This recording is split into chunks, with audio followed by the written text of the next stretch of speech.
Ny fafito amby roapolo ny volana aprily no ankalazan'ny Republikan'ny Afrika Atsimo ny andro ho an'ny fahafahana na ny Freedom Day. Omaly kosa no nosafidin'ny maso ivon'ny Afrika Atsimo miasa simoana eto Madagasikara. Anamarihana izany andro zany raha ho an'ny teto Madagasikara.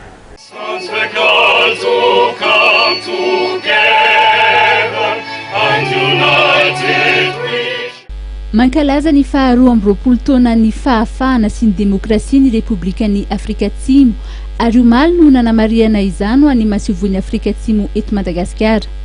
Notsahivin'ny Ramatoa Maud Lomo, lehibe ny maso ivon'ny Afrika Atsimo miasa simoana eto Madagasikara fa misy fifandraisana ara-tantara ny firenena Afrika Atsimo sy Malagasy. Nous avons un lien historique avec le peuple malgache et l'Afrique du Sud s'engage à soutenir les efforts déployés par ces pays à consolider la stabilité qui a été obtenue jusqu'à ce jour.